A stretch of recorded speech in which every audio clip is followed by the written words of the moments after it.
Rebellion in the countryside part 1। शहरों से non cooperation movement ग्रामीण इलाकों में भी फैली। मूवमेंट ने युद्ध के बाद के सालों में पेजेंट्स और ट्राइबल्स के संघर्ष को भी अपने आप में शामिल कर लिया।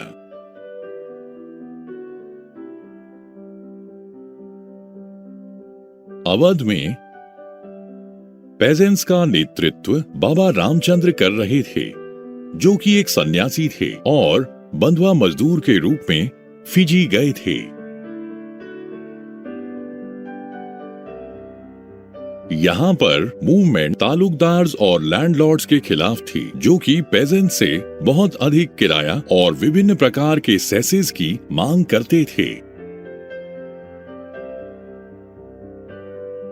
पेजेंट्स को बेगार करनी पड़ती थी और जमींदारों के खेतों में बिना किसी पेमेंट के काम करना पड़ता था। टेनेंट्स के रूप में उनके पास टेन्योर की कोई सिक्योरिटी नहीं थी और उन्हें नियमित रूप से निकाल दिया जाता था ताकि लीज लैंड के ऊपर वो कोई अधिकार ना प्राप्त कर सकें।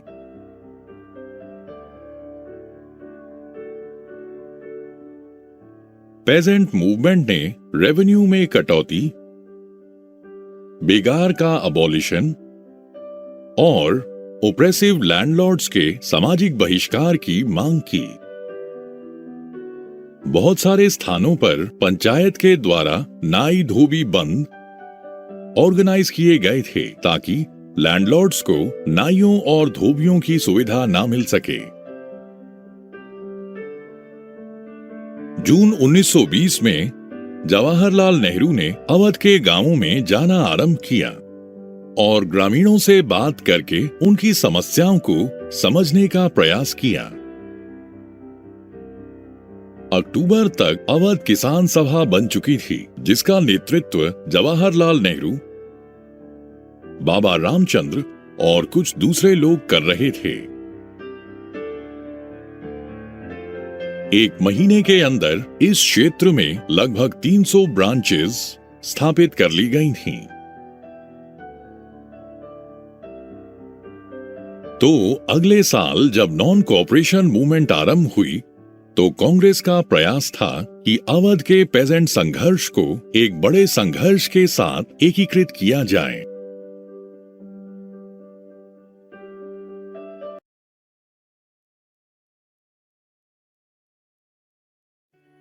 Rebellion in the countryside part 2।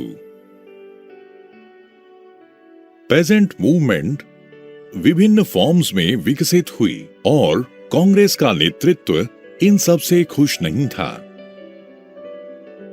1921 में जब मूवमेंट फैली तो तालुकदार और व्यापारियों के घरों पर हमले किए गए, बाजार लूटे गए और अनाज के गोदामों पर कब्जे कर लिए गए। बहुत सारे स्थानों पर लोकल लीडर्स ने पेजेंट से कहा कि गांधी जी ने घोषणा की है कि कोई टैक्सेस नहीं दिए जाएंगे और सारी जमीन गरीबों के बीच में फिर से रीडिस्ट्रीब्यूट की जाएगी। महात्मा गांधी के नाम का प्रयोग हर तरह के कृत्यों को करने के लिए किया जा रहा था। ट्राइबल पेजेंट्स ने महात्मा गांधी के संदेश को और स्वराज के विचार को एक दूसरे ही तरीके से समझा। आंध्र प्रदेश के गुडेम हिल्स में 1920 के दशक में एक मिलिटेंट गुरिल्ला मूवमेंट आरंभ हुई और इस तरह की मूवमेंट की सहमति कांग्रेस से कभी भी नहीं मिल सकती थी। यहां पर दूसरे जंगलों की तरह कॉलोनियल सरकार ने जंगल के बहुत बड़े हिस्से बंद कर दिए थे और यहाँ के लोग इन जंगलों में अपने जानवरों को चराने के लिए, ईंधन के लिए लकड़ी इकट्ठा और फ्रूट्स इकट्ठा करने के लिए नहीं जा सकते थे। इसके कारण पहाड़ी लोगों में बहुत रोष था। इससे न केवल उनकी आजीविका पर प्रभाव पड़ रहा था, बल्कि उनके परंपरागत अधिकार भी उनसे छीने जा रहे थे।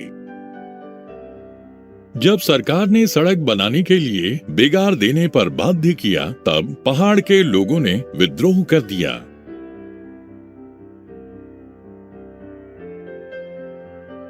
इन लोगों का नेतृत्व करने वाला व्यक्ति एक बहुत ही रोचक व्यक्ति था।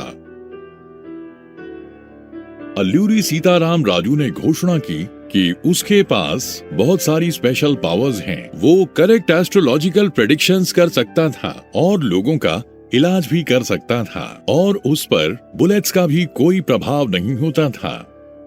राजू से प्रभावित होकर रेबल्स का मानना था कि राजू भगवान का अवतार था।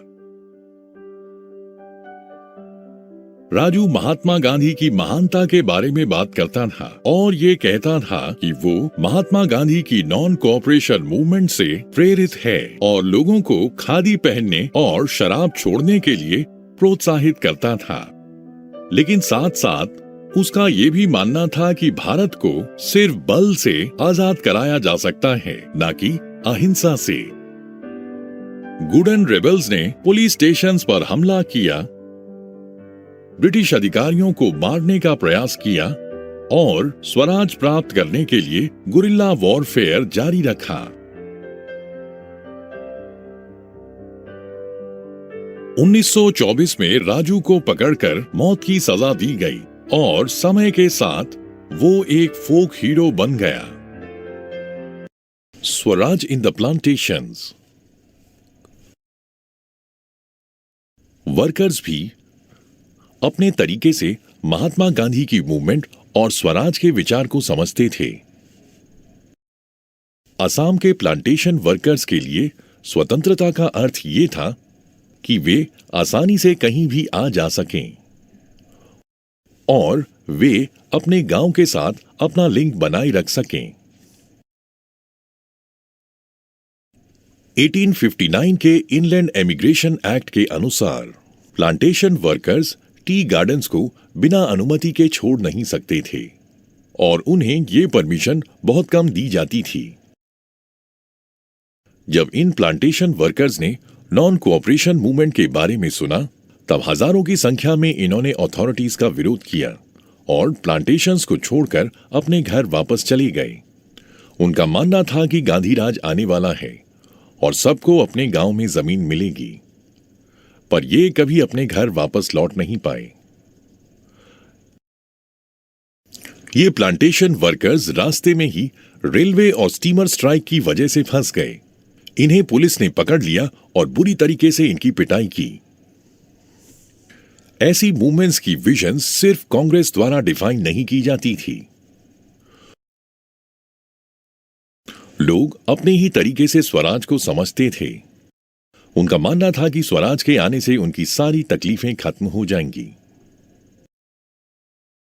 जब ट्राइबल्स गांधी जी के नाम के और स्वतंत्र भारत के नारे लगाते थे, तब वे भावनात्मक रूप से एक ऑल इंडिया एजिटेशन के साथ अपने को कनेक्ट करते थे।